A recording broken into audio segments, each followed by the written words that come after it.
Hi, today we're going to talk about sitting posture and the cervical spine or the neck.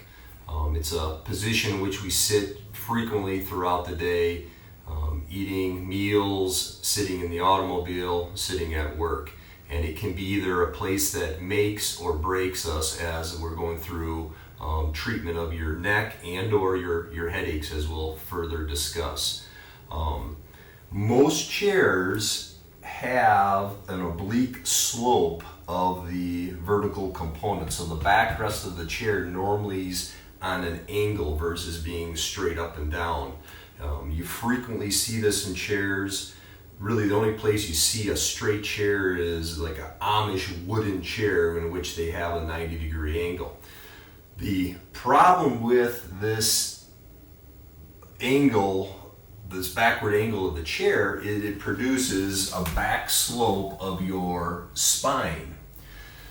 That produces what we call forward head posture. So when your head comes forward, that produces increased stress right here where your cervical spine meets your thoracic spine, and it also puts your suboccipital muscles or your upper cervical spine into some extension. So the simplest thing you can do is to get a pillow, stick it behind the thoracic or the mid-back, and a lot of people will even need, can you scoot your rear back in there a little bit further? Good. If you put that pillow behind and you keep the butt out, you kind of have that same posture, but if you can put that pillow behind, scoot your rear end in towards the back of the chair, that now puts her back into a straight up and down posture.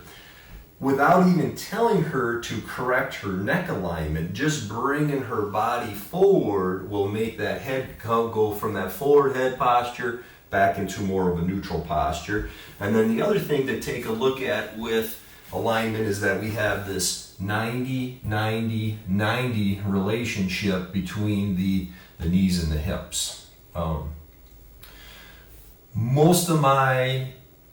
of my neck and headache patients are not allowed to sit in soft chairs such as the recliner or the sofas because it's impossible. Even with 10 pillows behind your back, it's impossible to get your spine into this vertical position. So at home, this is really the simplest way that we can correct spinal posture to decrease the stress at the neck and decrease headaches.